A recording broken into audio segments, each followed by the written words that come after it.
Thank you very much for a nice introduction. First of all, I'd like to thank the organizing committee of OCEANS'16 for providing me with such a wonderful opportunity to talk about my ocean and climate research. Sustainability of our Earth depends on the sustainability of our oceans. And the future Earth depends on the future ocean.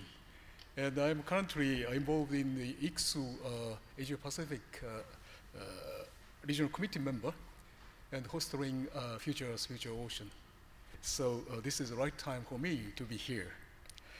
And climate and ocean change is one of the hottest issues and has been discussed many times everywhere.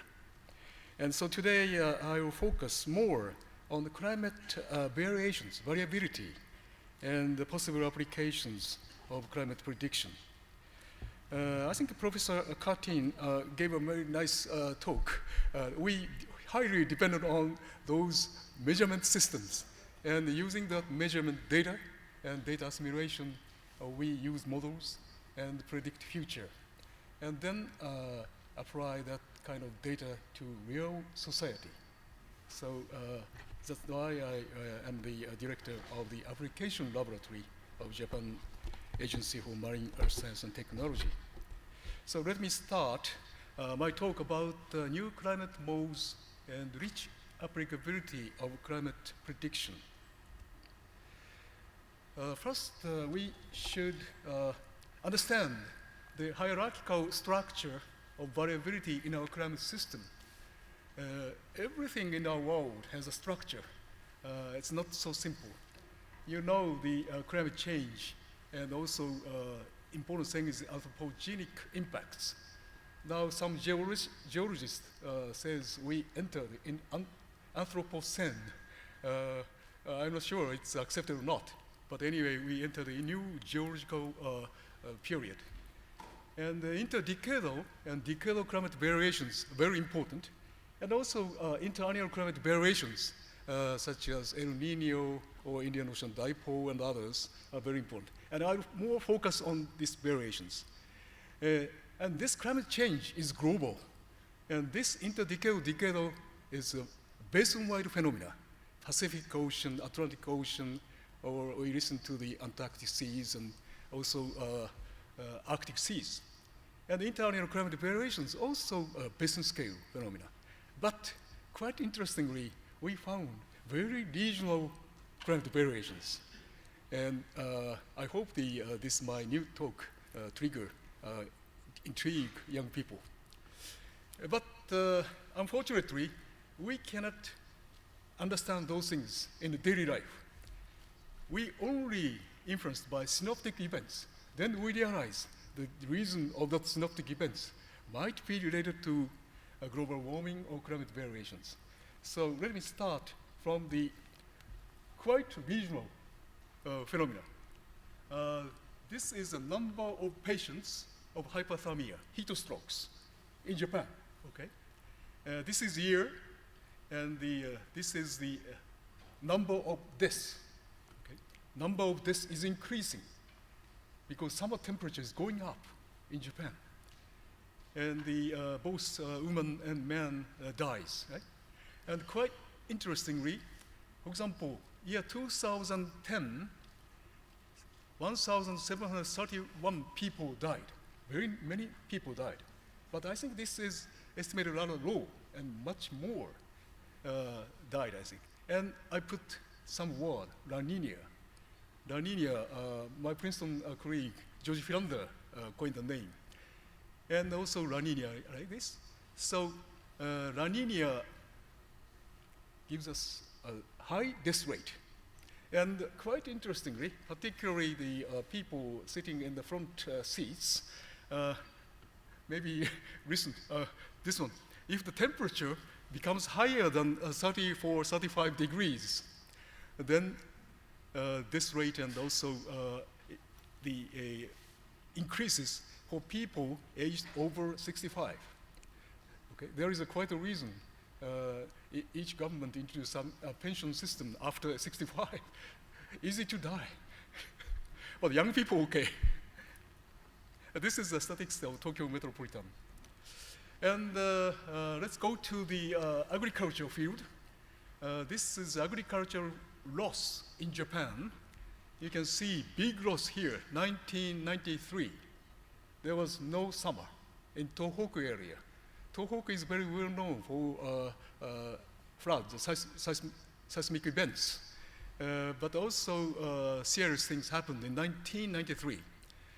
Also, North Korea also suffered from this no summer conditions.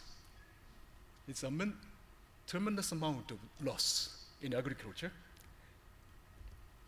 And this is Australia.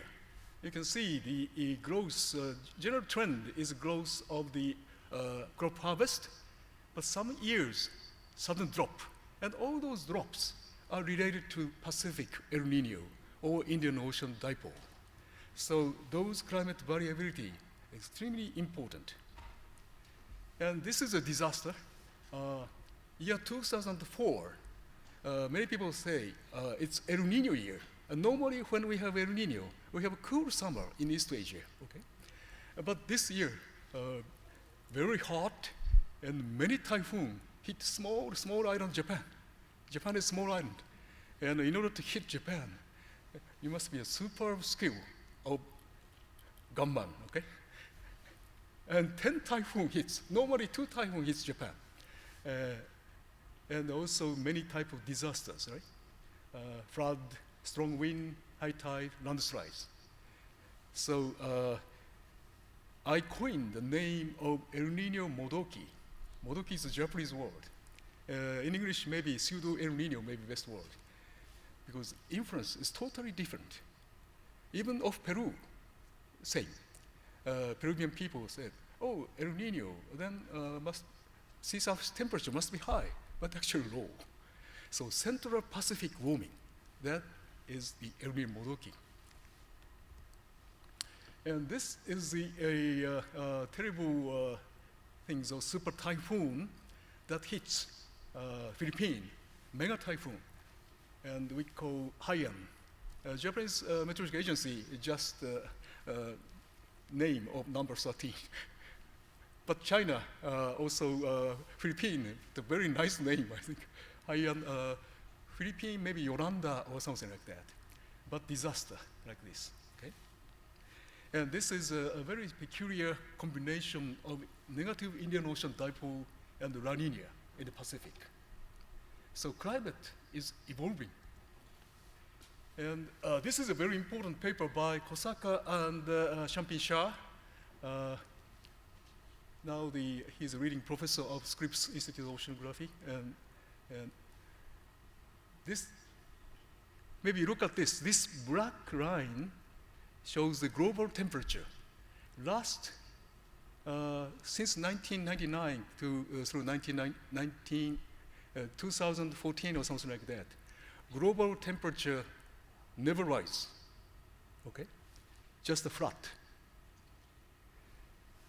And this purple line is just introduced the growing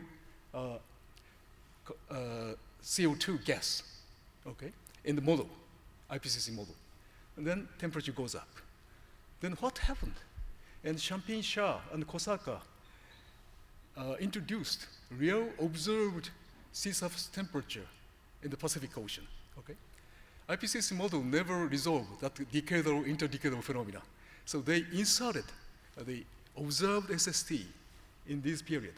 Then the outcome is this red line. So nicely real temperature simulated. So that suggests the importance of the frequent occurrence of La Nina in distant period. And this is the ENSO index. You can see here, this period, more blue things, right? This is La Nina. So in the Pacific, basically last decade was in the phase of La Nina. We call decadal La Nina. And this period, 1975 through 1998 or so, mostly red. That means El Nino. Each event is El Nino. But as a whole, we call decadal El Nino. And El Nino is a mechanism to release heat from the ocean to the atmosphere. Ocean basically absorbs heat from the atmosphere. That's why our global warming is just this level. Okay? Last 15 years or so, global ocean temperature has risen I think, 0.04 degrees above 3,000 meter depth. And if we have no ocean, we must multiply 1,000. So 40 degrees centigrade up, and ocean reduce global warming, right? So before that, 1975, mostly blue, okay? So La Nina phase. So I was a kid in this period. I know winter time was so severe. Even Tokyo area, very heavy snow. And so global warming didn't happen. But here, this period, global warming plus release of heat from the Pacific Ocean. So temperature rapidly rises. Okay? And the people recognize the importance of global warming around 1975. World Climate Research Program also showed a lot of interest, and IPCC started. It's a double effect: natural phenomena, decadal phenomena, and global warming. And this period, global warming stopped because of the basic La Nina phase, okay? So prediction of internal variations is quite useful for mitigation and adaptation measures. For extreme events, expect more under global change, and also more next decadal period. And to improve skills of prediction, we must understand more about the nature of our Earth, particularly aqua planet. So last 15 years, we concentrated on discussing natural phenomena, try to discover new phenomena. And the first one was the Indian Ocean Dipole, 1999, and subtropical dipole, Enso Modoki, and also coastal Nino. Today, I focus only two: Indian Ocean Dipole and coastal Nino Nina. First, Indian Ocean Dipole, and this is based on my advisor, Kozo Yoshida. Kozo Yoshida worked in Scripps to discuss coastal upwelling with the Han Li Mao, the first physical oceanographer in China, Qingdao. And they worked together in the Scripps Institution and coined the name of coastal upwelling first. And that Kozo Yoshida discussed equatorial trapped jet theoretically by use of analogy to the coastal upwelling. This is published in the Journal of the Oceanographic Society of Japan, 1959. And 1973, Klaus Wöltke discovered the jet during the monsoon break season in the Indian Ocean. During monsoon break, we don't have any strong meridional winds, and the maritime continental convection is so strong, so that absorbs air. So we have strong westerlies right on the equator, Indian Ocean, 2 times a year. In 1974, Jim O'Brien and Harry Harbert demonstrated phenomena by use of simple numerical ocean model. And this is Klaus Wöltke's first paper. He used ship drift data and observed those jet confined near the equator. This is the Yoshida-Wöltke jet. In other words, it's a Kelvin jet. Lord Thompson discussed this. That waves running around the Great Britain by introducing the basic cable and measured some voltage or something like that. But that's the coastal Kelvin wave. This is the equatorial Kelvin wave. And that Yoshida-Wöltke jet must appear 2 times a year during monsoon breaks. But quite strangely, in 1994 fall season, no Wöltke jet. That inspired us, and several papers. And finally, we published this Nature paper. This is a much earlier time, 1999, June, we published this. And this is a condition of the October 1994. Now, this anomalous wind is easterlies. Easterlies. Normally, we must have westerlies, but this anomaly easterly is so strong. So, we cannot generate Kelvin waves. And also, sea surface temperature was high, and sea surface temperature was low. So we tried to understand this mechanism and introduced dipole mode index. It's a difference of the sea surface temperature, this region and this region. And then we selected big events by using that index. And they made a composite map. So May, June, some out of southeasterlies strengthened, and the coastal upwelling strengthened, and also evaporative cooling strengthened. So SST becomes cool. Then above this, atmospheric temperature becomes, atmospheric pressure becomes high, okay? And this increases more and crosses the equator and advects warm SST anomaly in the western Indian Ocean. And above the warm SST, then atmospheric pressure becomes low. And above the cold SST, atmospheric pressure becomes high. So we have a pressure gradient. And that pressure gradient intensifies the wind field. And that way we have the positive feedback. And then winter comes, then winter monsoon comes like this, okay? And that everything killed. So this is a seasonally locked interannual phenomena. This is a picture of the east-west SST anomaly, dipole mode index, and the easterlies. So atmospheric signal and also oceanic signal nicely collaborates and suddenly die because winter monsoon comes. This is a schematic view. This is negative IOD. Negative IOD is just a strengthened normal phase, and the positive IOD is just opposite. Okay.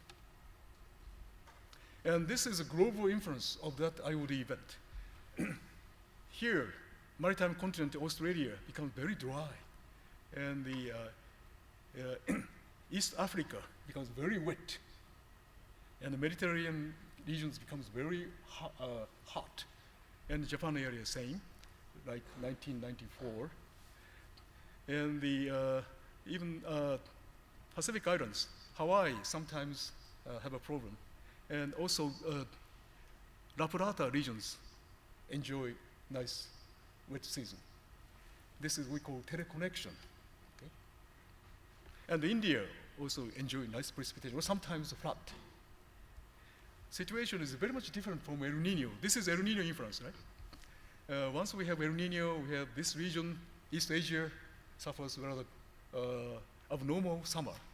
And India, very dry conditions. Same phenomenon occurs in the maritime continent, Australia. Suffers both IOD, El Nino, dry conditions.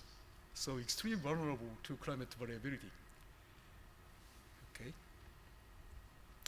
So the next thing is to challenge the prediction of Indian Ocean dipole. And this was done, Ginger Luo, he was a postdoc from China and became a very well-known scientist now. And we worked together using a big supercomputer and atmospheric general circulation model, the ocean circulation model. This is the, at that time, second phase of our simulator. And we used also data simulation. And this is the first successful prediction of the year 2006 Indian Ocean dipole.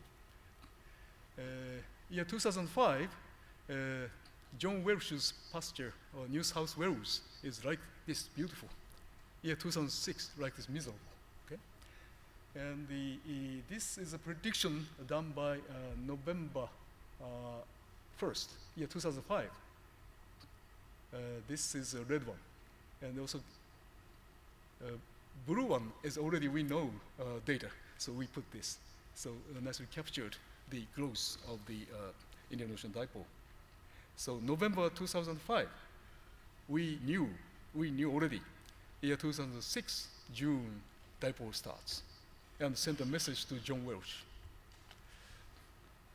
And actually, in year 2006, there is a dipole, very dry conditions here in the eastern Indian Ocean, and very wet conditions in the western Indian Ocean. Okay?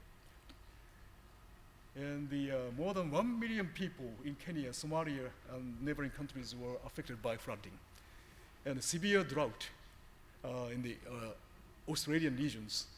And the forest fires caused a lot of trouble in the airline companies. Okay? Now, let me go to the similarity between coastal dynamics and equatorial dynamics. Again, this is based on my advisor Kozo Yoshida's seminal paper published in Japanese Journal 1959. So from equatorial El Nino to coastal Nina. Now please look at this.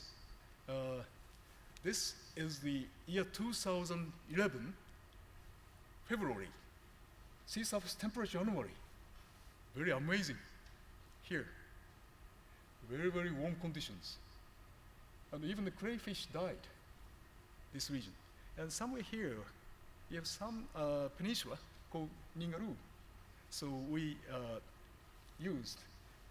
discussed this Min-Fen, originally Chinese, but the Australian, working near Perth, CSIRO institution. And we discussed with him, and the Ningaru may be good. So we call Ningaru Nino. And people may be easy to remember. Coining the term, maybe easy thing is very important. And many people knows kangaroo, so we adopted Ningaru, Ningaru Nino. And we selected this region and made an index. And this is a time series of that index. And also used empirical orthogonal function analysis. That's kind of a bit sophisticated method. Do the same thing. This box average temperature, even the elementary school kid can do and capture and select big strong event and weak event, also negative event. And like this, okay? And all those is locked to the austral summer. And make a composite map, as usual. And then we found this kind of phenomena. And the Ningaru Nino index, ocean index, and wind index, coastal wind index, corroborate each other. So this is Earth interaction. But quite interestingly, land process involved. Okay? Once we have this wind becomes strong, then this is southern hemisphere. So we must appeal to the Ekman theory. And then warm water comes, piles up, appearing weakened. Then sea surface temperature goes up. Then atmospheric pressure becomes low. Okay? But land is the same. So then we have a pressure gradient across the coast. That strengthens the southward wind, southerly southward wind. Okay? And then more warm water piles up. That's why we have another positive feedback. So we call Bjerknes coastal feedback. And then next thing is the challenge, predict Ningaru Nino. This observation is this black line, and the red one is 3 months read forecast, and the green 6 months, and blue 9 months read forecast. Basically okay, but the timing is not good. But some cases is not good, like this. And we realize we have two types of the Ningaru Nino. One is when we have the La Nina phenomena. La Nina accumulates warm water in the Western Pacific. That intrudes along the western coast of Australia, and that intensified. Another one is intrinsic, locally intensified phenomena. That is very tough to predict. So phenomena related to the Pacific basin scale phenomena is relatively easy. And this is the prediction results. Most of plumes captured, but the setup phase is not good. So we must improve this couple model. Then let's go to California, near Scripps. just look at this. Sea surface temperature variability is very high of Baja California. And this is EOF1, empirical orthogonal function, also capture this. We must understand why this kind of thing happened. But we already know Ningaro-Nino, so just apply. But before that, I'll show this region, climatology. We have this kind of wind, and this wind along the California coast generates coastal upwelling, and then it's very dry conditions. And also coastal upwelling, even summertime or wintertime. Then we realized in summertime, we have the intrinsic, really local California Nino occurs. Also, winter seasons. The intrusion of El Nino. El Nino piles up warm water of Peru. Then that warm water propagates along the coast as a coastal Kelvin wave and come to that Baja California. Then somehow S interaction starts. So two types of California Nino. And again, we did the atmospheric conditions and oceanic conditions, and both mutually collaborate and excites this phenomena. And also, we did the predictability analysis of California Nino, and basically okay, but some year not. This year, this El Nino Modoki, so off Peru, the cold water there, even if people say El Nino, because El Nino Modoki. So warm water never go to intrude into the California coast. And in that case, it's very tough to predict. So when we have El Nino, we have California Nino, some type of California Nino. Then we made a map. Then something strange here. Oh, again, there is something new. This is Dakar. So we coined the name of Dakar Nino.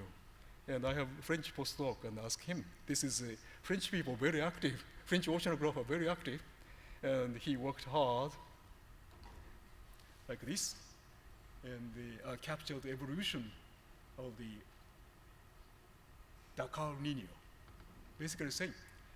And this is related to the meridional movement of Atlantic ITCZ. And the meridional movement of Atlantic ITCZ is related to teleconnection of El Nino. So quite interestingly, basin is totally different from the Pacific, but it's more related to Pacific basin scale phenomena, El Nino. That's why we could find this. Of course, intrinsic one, of course, also exists.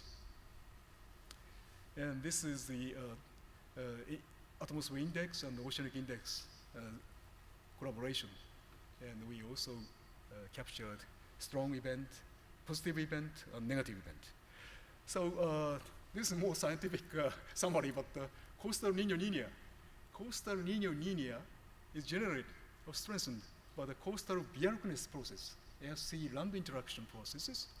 And some coastal Nino may be intrinsic, local, and some independent of El Nino.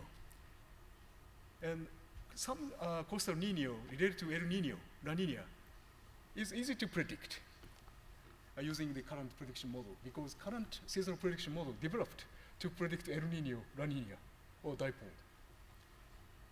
But quite interestingly, together with intensive observations, studies of regional climate modes may provide a wonderful opportunity to improve our multifaceted prediction from seasons to decades, just as ENSO study did during the Tonga period, 1985 through 1994. And all those regions, very close, particularly California Nino, is very close to Scripps institution. It's easy to measure. Also Ningaro-Nino, close to Perth. And actually, IIOE2, International Indian Ocean Expedition 2, second phase, now introduced some program to discuss Ningaro-Nino study. So I hope we can get more information, and then we have quite a chance to improve our seasonal forecasting model at a regional scale. And let me show the current skill of our prediction system for temperature sea surface temperature, atmospheric temperature just above the ocean, and also precipitation. This is model was done and started in February, and many years. And this is summary. You can see orange, purple is more than 90% correct, and green is 60%. So 6 months read, basically okay, we can use this. Even 9 months ahead, we can do some skill, right? Precipitation is relatively difficult because we have a phase change of the water. But even so, we have some skill. So I think to make the seasonal forecast, something like a weather forecast, that kind of day is coming soon. And in order to do that, we need satellite measurement and in-situ observations. And Professor Curtis discussed a lot of the vehicles, unmanned vehicles, and also maybe biologging, also very important. It's a kind of IoT, Internet of Things, or Internet of Everything. And then we can improve observation systems. So finally, I will show this for sustainable future with oceans. Climate prediction system is very important. Also observation and understanding is also very important. And modeling skill is important. Also computer facility is also important. And also prediction is not good just for itself. Validation is always important. And the weather forecast is every day validated. Okay? That's why we have enjoyed nice skill. And also science and society. It's a beautiful example. And the weather forecast was strongly fostered by von Neumann and John F. Kennedy, 1950s and 1961 in the General Assembly by John F. Kennedy. And also we can deliver information and application to societies. Agriculture, already I showed. If we know climate several seasons ahead, very good. And safety, of course. And human health. This is the infectious disease, but I showed this time the heat strokes. But human health is very important. And water resources, of course. And industry, of course. So we have plenty of rich applications of seasonal forecast. And I'm sure that day, something like a weather forecast, that day will come soon. And we must work together. And the instruments development, measurement system, satellite, and in-situ observations are very, very important. So today I'm very happy. Previous presenters are very close in line in my direction. So I hope that those people work hard and develop a nice instrument and give us information, and international collaboration, very important, and give information to the societies.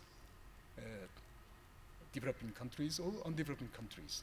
And also give information, technology to peoples by developing capacity buildings.